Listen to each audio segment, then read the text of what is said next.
जय हिंद साथियों, नमस्कार। ट्रिपल सी दिसंबर 2021 एग्जामिनेशन की आज 5वीं क्लास है, जहां पर ट्रिपल सी एग्जाम के लिए 30 प्लस मोस्ट इंपॉर्टेंट क्वेश्चंस हम आपके साथ डिस्कस करने वाले हैं। तो जिनका भी ट्रिपल सी का एग्जाम है वो इस क्लास को लास्ट तक जरूर अटेंड करें। दोस्तों, आप सभी लोग अक्सर पूछते हैं कि सर ट्रिपल सी एग्जाम की तैयारी हम कैसे करें, कौन सी क्लास अटेंड करें, क्या पढ़ें, कैसे पढ़ें।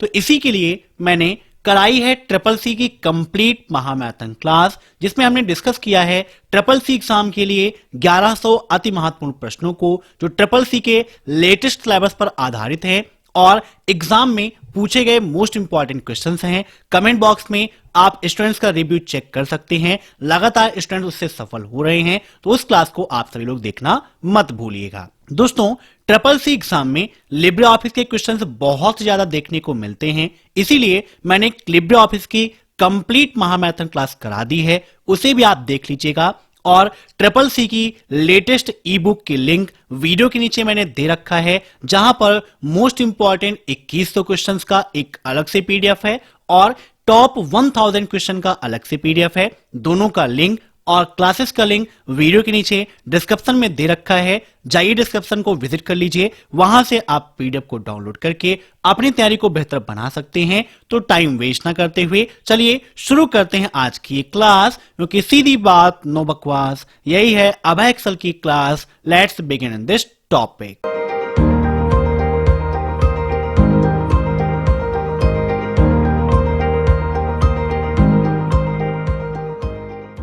आज का पहला क्वेश्चन है, नेटवर्क पर उपयोगकर्ताओं की संख्या का नेटवर्क पर सबसे अधिक प्रभाव पड़ता है।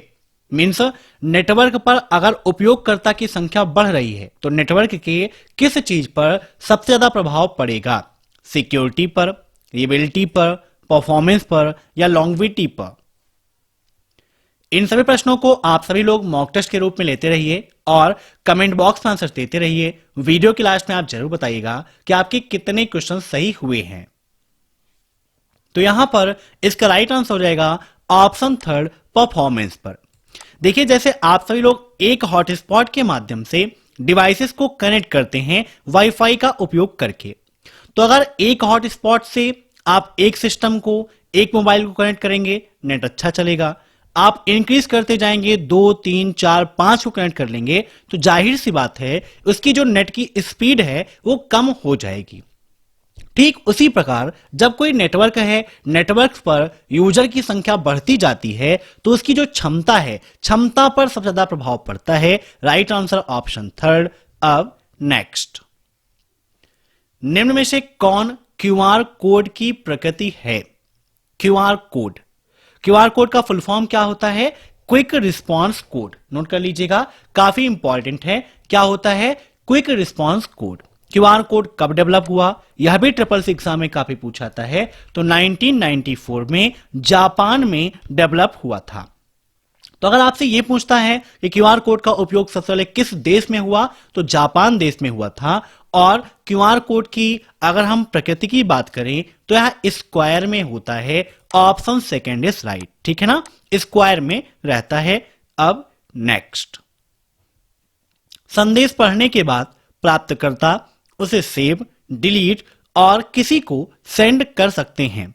मीन्स कोई मैसेज हमें मिला है, क्या उस मैसेज को पढ़ने के बाद उसे हम सेव कर सकते हैं, डिलीट कर सकते हैं या किसी और को सेंड करना चाहें तो कर सकते हैं? ट्रू या फॉल्स? तो बिल्कुल सही बात है, हमारे पास मैसेज आ गया, अब हम उसको चाहे सेंड करें, चाहे सेव करें, चाहे डिलीट करें, हम उसका उपयोग कर सकते हैं। लेकिन जो मैसेज आया है, ठीक है ना, जो पर्टिकुलर आया है उसमें कोई एडिटिंग नहीं होती है। उसे आप कॉपी करके जब आप दोबारा कोई मेल बनाते हैं, दोबारा कोई मैसेज बनाते हैं, तो आप एडिट कर सकते हो, लेकिन उसमें पर्टिकुलर कोई एडिटिंग नहीं होती है। आप सेव कर सकते हो, डिलीट कर सकते हो, सेंड कर सकते हो, ठीक है ना। अब नेक्स्ट, विजार्ड किस मीनू में होता है? फाइल, एडिट, फॉर्मेट या फिर व्यू? विजार्ड काफी इंपॉर्टेंट है। ट्रिपल सी एग्जाम में यहां से कई सारे क्वेश्चंस बनते हैं। जैसे लेटर का ऑप्शन लिब्रे ऑफिस राइटर में किस मीनू के अंतर्गत मिलता है? फैक्स का ऑप्शन किस मीनू के अंतर्गत मिलता है, ऐसे कई सारे क्वेश्चंस आपके एग्जाम में पूछे जाते हैं। तो यहां पर बात की गई है विजार्ड की।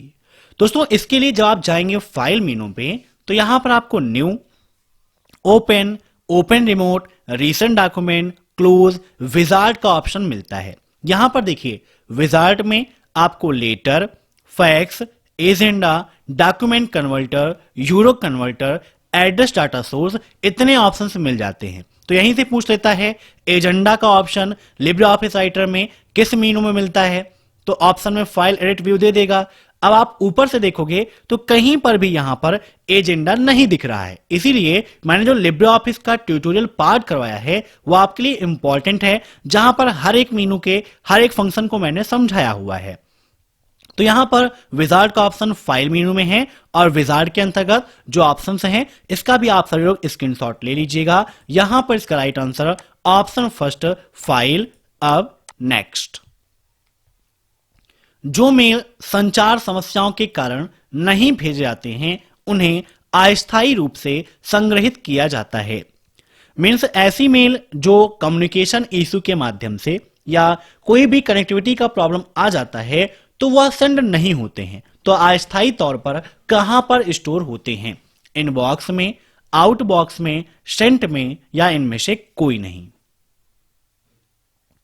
एक क्वेश्चन यह पूछता है ये भेजी गई मेल कहां पर स्टोर होती है, तो जो मेल हम भेज देते हैं जो जा चुकी है वह आपकी स्टोर होती है सेंट में। कहां पर? सेंट में। दो वर्ड है सेंड और सेंट, तो सेंड मतलब भेजना और सेंड मतलब भेजा जा चुका, तो जो मेल भेज चुके हैं वह सेंट में स्टोर होती है, और जो कम्युनिकेशन माध्यम से कम्युनिकेशन के कारण नहीं जा पाई है वह अस्थायी तौर पर आउट बॉक्स में स्टोर रहती है। मीन सेंड पर आपने क्लिक कर दिया तो आउट बॉक्स में चली जाती है जब तक कि वह सेंड नहीं हो जाती। अब next, what is the full form of GEC? GEC का फुल फॉर्म क्या है? General electric curriculum, general education curriculum, general educational curriculum या इनमें से कोई नहीं। जीईसी, तो इसका राइट आंसर हो जाएगा option B general education curriculum. अब next, Libre Office Calc spreadsheet में एक कॉलम के लिए आप न्यूनतम कितनी चौड़ाई निर्धारित कर सकते हैं? मीन्स कैल्क में कोई कॉलम है, कॉलम की आप मैक्सिमम विड्थ कितने में रख सकते हैं? 0.03 सेंटीमीटर, 0.2 सेंटीमीटर, 0.1 सेंटीमीटर, 0.0 सेंटीमीटर। यहां पर जो पैमाना है वो सेंटीमीटर में दिया गया है, और बाय डिफॉल्ट में आप लिब्रे ऑफिस में चेक करते हैं तो वहां पर जो वैल्यू होती है वो इंच में दी गई होती है, तो आपको इंच को सेंटीमीटर में कन्वर्ट करना पड़ेगा। तो यहां पर इसका राइट आंसर हो जाएगा ऑप्शन फर्स्ट 0.03 सेंटीमीटर, ये न्यूनतम है, ठीक है ना। अगर देखें तो 0.2 इससे काफी बड़ा है, 0.1 भी बड़ा है और 0 तो हो ही नहीं सकता, तो राइट आंसर 0.03। अब नेक्स्ट, कौन सा एक प्रोसेसर में शामिल नहीं है? CU, MU, रजिस्टर्स या ALU? CU, MU रजिस्टर्स, इनका फुल फॉर्म भी आपके लिए काफी इंपॉर्टेंट है, SSC एग्जाम में काफी पूछा जाता है। CU का फुल फॉर्म क्या होता है? तो इसका फुल फॉर्म होता है कंट्रोल यूनिट। क्या होता है?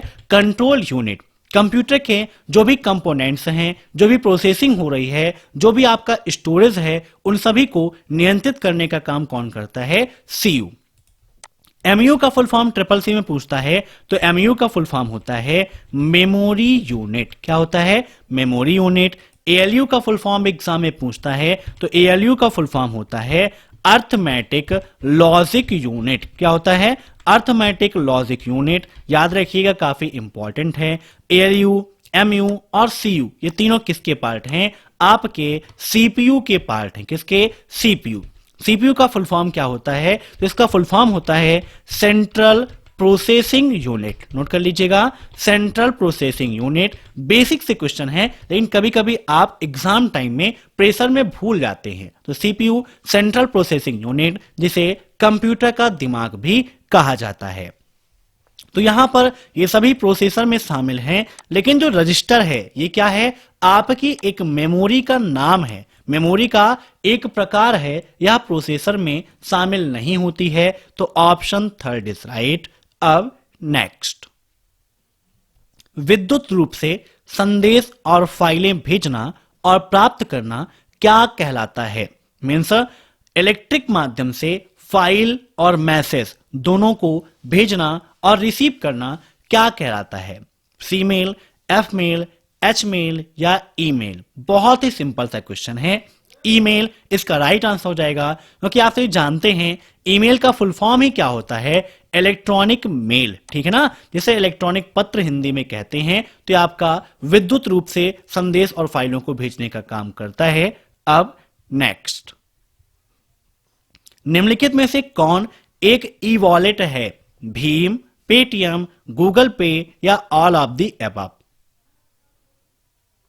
तो अगर आप देखें ई वॉलेट को, तो भीम भी आपका क्या है, एक ई वॉलेट है, पेटीएम भी आपका एक ई वॉलेट है, गूगल पे भी आपका ई वॉलेट है। तो इसका राइट आंसर हो जाएगा option D, all of the above, क्योंकि ये सभी आपके ई वॉलेट के ही प्रकार हैं।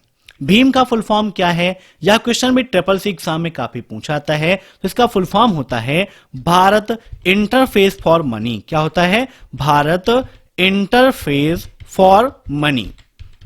भीम ऐप कब लॉन्च किया गया? तो यह आपका 30 दिसंबर 2016 को लॉन्च किया गया था। कब? 30 दिसंबर 2016। पेटीएम कब लॉन्च हुआ? तो सन 2010 में लॉन्च हुआ था, याद रखिएगा। अब नेक्स्ट, आईडीएस। आईडीएस का फुल फॉर्म एग्जाम में काफी पूछा जाता है, तो बताइए क्या होता है इसका फुल फॉर्म? यहां पर नोट डाउन है, इंट्रूजन डिटेक्शन सिस्टम। आईडीएस का उपयोग करते समय क्या सुरक्षा व्यापार होता है? मीन्स निम्न में से क्या सुरक्षा व्यापार के अंतर्गत है? Performance degradation, change in permission, change in privilege या लॉग इन फेलियर्स? तो इसका राइट आंसर हो जाएगा ऑप्शन फर्स्ट, परफॉर्मेंस डिग्रेडेशन, ठीक है ना। अब नेक्स्ट, कंप्यूटर की पहली पीढ़ी में मेमोरी के रूप में किसका उपयोग किया जाता था? मेमोरी कार्ड का, मैग्नेटिक ड्रम का, फ्लॉपी डिस्क का या एचडीडी का? बताइए क्या होगा इसका राइट आंसर? फर्स्ट जनरेशन में मेमोरी में, तो इसका राइट आंसर हो जाएगा ऑप्शन बी, मैग्नेटिक ड्रम का उपयोग करते थे। फर्स्ट जनरेशन में हार्डवेयर के रूप में किसका उपयोग होता था? तो वैक्यूम ट्यूब का उपयोग होता था। अब नेक्स्ट, www के संबंध में बुकमार्क एक विशिष्ट वेबसाइट का लिंक है जिसे वेब उपयोगकर्ता भविष्य में उपयोग के लिए संग्रहित करता है, ट्रू या false? www world wide web, जिसके फाउंडर कौन है? यह क्वेश्चन में SSC में काफी पूछाता है, तो टिम बर्नर्स ली हैं। और यहां पर कहा गया है कि बुकमार्क, देखिए बुक मार्क नाम से प्रतीत होता है बुक पर मार्क करना। बुक पर मार्क क्यों करते हैं? या आप याद रखने के लिए कि यहां तक हम पढ़ चुके हैं, या यहां से काम करना है, या फिर यहां से यहां तक इंपॉर्टेंट पॉइंट है, ऐसा कुछ करना होता है तो आप बुक पर मार्क कर देते हैं पेंसिल से, या फिर आप वहां पर किसी अन्य चीज का उपयोग कर लेते हैं, कलर का, हाइलाइटर का। वैसे ही जब आप किसी वेबसाइट को विजिट करते हैं तो वहां पर बुकमार्क का उपयोग करते हैं, उस वेबसाइट को या उस वेब लिंक को भविष्य में आगे के समय में उपयोग करने के लिए सेव कर लेते हैं। तो बिल्कुल सही है, ऑप्शन फर्स्ट इज राइट। अब नेक्स्ट, लिब्रे ऑफिस में कैलकुलेटर का उपयोग कर सकते हैं? बताइए, can I use calculator in Libre office, true और फॉल्स? तो बिल्कुल सही बात है, option first is right. Calculator का उपयोग आप लिब्रे ऑफिस में कर सकते हो। अब नेक्स्ट, यदि A1 equal to 1, A2 equal to 2, A3 equal to A, A4 equal to B, तो उत्तर 2 होगा यदि कैल्क में गणना फंक्शन का मतलब काउंट फंक्शन, ठीक है ना। यदि आपने लिब्रे ऑफिस कैल्क में काउंट फंक्शन का उपयोग किया है और वैल्यू दी गई है A1 की 1, A2 की 2, A3 की A और A4 की B, तो आंसर 2 आएगा। ट्रू या फॉल्स? देखिए, इसके लिए आपको पता होना चाहिए कि काउंट फंक्शन का क्या काम होता है। काउंट फंक्शन नंबर की काउंटिंग करने का काम करता है। जैसे A1 की वैल्यू उन्होंने दिया है 1, A2 की वैल्यू 2, A3 की वैल्यू A, A4 की वैल्यू B है। अब यहां पर देखिए इक्वल काउंट ब्रैकेट लगाते हैं और यहां पर सभी को हम सेलेक्ट कर लेंगे और ब्रैकेट क्लोज और एंटर कर देंगे तो आंसर कितना आ गया, 2 आ गया। क्योंकि यहां पर नंबर देखिए तो सिर्फ ये नंबर है और ये नंबर है। ये क्या है, आपके टेक्स्ट हैं, कैरेक्टर्स हैं। तो काउंट फार्मूला टेक्स्ट या कैरेक्टर की काउंटिंग नहीं करता है। तो बिल्कुल सही बात है, ऑप्शन फर्स्ट इज राइट। अब नेक्स्ट, पहली और पांचवी पीढ़ी के कंप्यूटर में किसका प्रयोग किया जाता था। Vacuum tube, artificial intelligence, vacuum tube micro processor, integrated circuit chip micro processor या ट्रांजिस्टर वैक्यूम ट्यूब। अब यहां पर देखिए वैक्यूम ट्यूब यहां भी है, यहां भी है और यहां भी है। अब क्वेश्चन को पढ़िए, यहां पर क्या पूछा है, पहले पूछा है पहला और फिर पूछा है पांचवा। तो यहां पर पहले पहला पूछा है तो ये तो बिल्कुल आपका गलत हो गया, ठीक है ना। यहां पर इसका राइट आंसर हो जाएगा ऑप्शन फर्स्ट, वैक्यूम ट्यूब और आर्टिफिशियल इंटेलिजेंस। क्योंकि फर्स्ट जनरेशन में वैक्यूम ट्यूब का उपयोग हुआ, जिसे हिंदी में निर्वात ट्यूब भी कहते हैं, और पांचवें जनरेशन में आर्टिफिशियल इंटेलिजेंस का उपयोग हुआ, जिसे हिंदी में कृत्रिम बुद्धिमत्ता के नाम से जानते हैं। कृत्रिम बुद्धिमत्ता क्या है, एक ऐसी प्रक्रिया है जिसके अंतर्गत मशीनों को बुद्धिमान बनाने का कार्य हो रहा है। अब next, what is the full form of NoSQL। NoSQL का पूर्ण रूप क्या है, बहुत इंपॉर्टेंट क्वेश्चन है, बहुत ज्यादा ट्रिपल सी एग्जाम में ये क्वेश्चन पूछा आता है। Not only SQL, negative SQL, non open SQL या इनमें से कोई नहीं। तो इसका राइट आंसर हो जाएगा not only SQL, option first is right. अब नेक्स्ट, एक कंपनी अपने नेटवर्क कॉन्फ़िगरेशन को बदलती है ताकि 2 के बजाय केवल एक राउटर इंटरनेट तक जा सके। निम्न में से किसका नेटवर्क पर सबसे अधिक प्रभाव पड़ेगा, बताइए। कोई कंपनी है, वो अपने नेटवर्क कॉन्फ़िगरेशन को बदलती है, इसलिए बदलती है ताकि 2 की जगह केवल एक ही राउटर इंटरनेट तक जा सके या इंटरनेट को प्राप्त कर सके। तो यह कंडीशन नेटवर्क पर सबसे अधिक प्रभाव किस चीज का देगा, परफॉर्मेंस का, सिक्योरिटी का, कैपेसिटी का या विश्वसनीयता का। तो यहां पर इसका राइट आंसर हो जाएगा ऑप्शन सेकेंड, सिक्योरिटी को, अर्थात आपकी सुरक्षा को सबसे ज्यादा प्रभावित करने का काम करेगा। अब नेक्स्ट, निम्न में से फॉन्ट स्टाइल नहीं है, which of the following is not a font style. बताइए फटाफट क्या होगा इसका राइट आंसर। देखिए बोल्ड भी फॉन्ट स्टाइल में ही है आपका, है ना। आपका क्या करता है, ये बोल्ड करता है। बोल्ड में क्या होता है, अक्षर हाईलाइट हो जाते हैं। अब ट्रिपल सी एग्जाम में एक बेसिक सा क्वेश्चन ये पूछता है कि बोल्ड करने की शॉर्टकट की क्या है, तो Ctrl+B का उपयोग करते हैं बोल्ड करने के लिए। इटैली भी फॉन्ट स्टाइल में है, ये क्या करता है, अक्षरों को तिरछा करने का काम करता है और इसकी शॉर्टकट की होती है Ctrl+I। अंडरलाइन भी उसी क्रम में है, ये क्या करता है, किसी भी टेक्स्ट के नीचे लाइन लाने का कार्य करता है। अंडर मतलब नीचे, लाइन मतलब लाइन, मतलब नीचे एक रेखा लाने के लिए, और इसकी शॉर्टकट की होती है Ctrl+U। लेकिन सिंपल कोई फॉन्ट स्टाइल नहीं है, और यहां पर पूछा है कौन सा फॉन्ट स्टाइल नहीं है, तो ऑप्शन फोर्थ इज राइट। अब नेक्स्ट, इलेक्ट्रॉनिक घटक किस मोड में संचालित होते हैं, डेसिमल में, बाइनरी में, EBC DIC में या BCD में। बताइए, in which mode electronic components are operated. तो यहां पर इसका राइट आंसर हो जाएगा ऑप्शन फोर्थ, BCD मोड में कन्वर्ट होते हैं। अब next, what is the full form of EBC DIC। EBC DIC का फुल फॉर्म क्या है, extend binary code decimal, extended binary code decimal interchange code या extend bar code decimal interchange code या इनमें से कोई नहीं। बताइए EBC DIC का फुल फॉर्म क्या है। तो यहां पर EBC DIC का फुल फॉर्म क्या होता है? तो राइट आंसर हो जाएगा option second, extended binary coded decimal interchange code. ठीक है ना। अब BCD का फुल फॉर्म क्या होता है? तो बाइनरी कोडेड डेसिमल भी होता है, इस बात को याद रखिएगा। इसके अलावा आप देखते हैं ना बार कोड रीडर, तो BCR हो जाता है, यहां पर BCD है तो बाइनरी कोडेड डेसिमल। अब नेक्स्ट, निम्न में से किसका उपयोग वेब पेज बनाने के लिए करते हैं? TCP/IP, HTML, FTP या www? TCP/IP का फुल फॉर्म क्या होता है? Transmission control protocol. क्या होता है? Transmission control protocol. और IP का फुल फॉर्म होता है इंटरनेट प्रोटोकॉल। नोट कर लीजिएगा, काफी ज्यादा इंपॉर्टेंट है और अक्सर SSC एग्जाम में पूछा आता है, ट्रांसमिशन कंट्रोल प्रोटोकॉल। ठीक है। ऐसे यहां पर आप देखें तो HTML का फुल फॉर्म क्या होता है? Hyper text markup language. क्या होता है? Hyper text markup language. HTML की क्लासेस हमारे दूसरे चैनल प्रोग्रामिंग ट्यूटोरियल पर चल रही हैं, लिंक वीडियो के नीचे दिया गया है। जो भी O लेवल एग्जाम की तैयारी कर रहे हैं या प्रोग्रामिंग सीखना चाहते हैं, दूसरे चैनल को विजिट कर लें, सब्सक्राइब कर लें और क्लासेस को अटेंड करके प्रोग्रामिंग को सीखते रहें।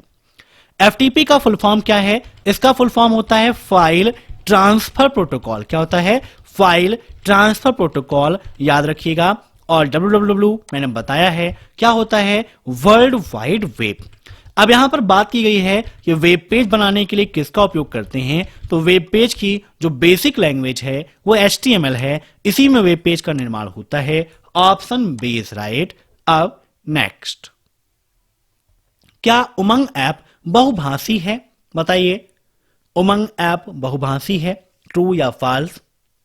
बहुभाषी का मतलब जो एक से अधिक भाषा में उपयोग हो, है ना, जो एक से अधिक भाषा बोले या एक से अधिक भाषा में कार्य करे, एक से अधिक भाषा में अवेलेबल हो, वही बहुभाषी है। तो बिल्कुल सही बात है, उमंग आपको एक नहीं, दो नहीं, 13 भाषाओं में अवेलेबल मिल जाता है, तो बहुत बड़ा बहुभाषी है ना। जस्ट आई एम जोकिंग भाई। चलिए देखते हैं नेक्स्ट क्वेश्चन।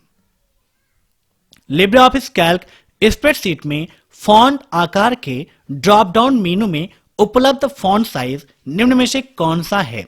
30, 28, 29 या 31? बताइए। कैल्क स्प्रेडशीट में फॉन्ट आकार के ड्रॉप डाउन मेनू में, तो यहां पर देखिए कैल्क आपका ओपन है, यहां पर फॉन्ट साइज को आप देखें तो यहां पर 24, 26, 28, 32, 36 ये अवेलेबल मिलते हैं। यहां पर 30 का कोई ऑप्शन नहीं है, 29 का कोई ऑप्शन नहीं है, 31 का कोई ऑप्शन नहीं है ना। यहां पर क्या क्या है आपका? 24, 26, 28 और फिर 32, 29 और 30, 31 अवेलेबल यहां पर नहीं है, तो इसका राइट आंसर क्या हो जाएगा? Option B 28। अब नेक्स्ट, क्या विंडोज ऑपरेटिंग सिस्टम में वेबकैम कार्य करता है? तो बिल्कुल सही बात है, कोई दिक्कत नहीं है, विंडोज ऑपरेटिंग सिस्टम में वेबकैम कार्य करता है। Option first is right. चाहे आप विंडोज 7 का उपयोग कर रहे हो या विंडोज 10 का उपयोग कर रहे हो, वेबकैम का उपयोग आप आसानी से विंडोज ऑपरेटिंग सिस्टम में कर सकते हो। अब नेक्स्ट, कैल्क में रो हाइट 0 कर सकते हैं, ट्रू या फॉल्स? तो बिल्कुल गलत है, आप रो की हाइट को 0 नहीं कर सकते हो, कुछ आप मिनिमम कर सकते हो लेकिन 0 नहीं होगा, बिल्कुल फॉल्स। अब नेक्स्ट, निम्न में से कौन फुल डुप्लेक्स का उदाहरण है? Mobile phone, walkie talkie, radio या इनमें से कोई नहीं? बताइए, फुल डुप्लेक्स का एग्जाम्पल कौन सा है? तो मोबाइल फोन आपका फुल डुप्लेक्स का एग्जाम्पल है। फुल डुप्लेक्स का मतलब जिसमें संचार दोनों दिशाओं में एक ही समय में होता है, वह फुल डुप्लेक्स कहलाता है। ठीक है ना। अब नेक्स्ट, लिब्रे ऑफिस इंप्रेस में टेक्स्ट कलर और बॉक्स कलर बदलने के लिए निम्न में से किस विकल्प का उपयोग करते हैं? Background colour, text tools, drawing tools या कलर स्कीम? मीन्स अगर आपको टेक्स्ट का कलर और जो टेक्स्ट बॉक्स है दोनों का कलर चेंज करना है तो क्या करेंगे? इसके लिए हम उपयोग करते हैं कलर स्कीम का, ऑप्शन डी इज राइट। अब नेक्स्ट 192.168.1.1 आईपी एड्रेस में पहली बाइट 192 से क्या तात्पर्य है? कभी कभी एग्जाम में यह पूछ लेता है कि 192.168.1.1 यह फॉर्मेट क्या है। तो ये क्या है? आपका आईपी एड्रेस है। अब यहां पर पूछा है कि पहली बाइट 192 किसको रिप्रेजेंट करती है? Class A, class B, class C या क्लास डी?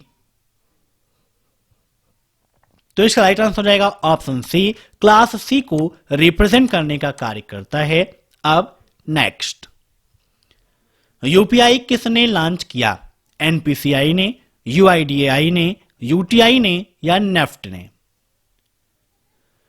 यूपीआई का फुल फॉर्म क्या होता है? यूनिफाइड पेमेंट इंटरफेस होता है। एग्जाम में काफी पूछा जाता है। तो यूपीआई को लॉन्च किया था एनपीसीआई ने। अब ट्रिपल सी एग्जाम में एनपीसीआई का फुल फॉर्म भी पूछाता है। तो इसका फुल फॉर्म होता है national payment corporation of India. याद रखिएगा, national payment corporation of India. NPCI का फुल फॉर्म, यूपीआई का यूनिफाइड पेमेंट इंटरफेस, यूआईडीआई का full form unique identification authority of India. Note कर लीजिएगा, unique identification authority of India. ऐसे ही NEFT का full form national electronic fund transfer होता है। तो आज की क्लास में बस इतने ही क्वेश्चंस। आशा करता हूं कि आज की यह क्लास आपको पसंद आई होगी। अगर आपको यह क्लास पसंद आई हो तो आप लोग लाइक कर दीजिए, शेयर कर दीजिए, अपना प्यारा सा सुझाव कमेंट बॉक्स में जरूर दीजिएगा, क्योंकि आपका एक कमेंट हमें मोटिवेट करता है और भी बेहतर ढंग से पढ़ाने के लिए। तो कमेंट करिए,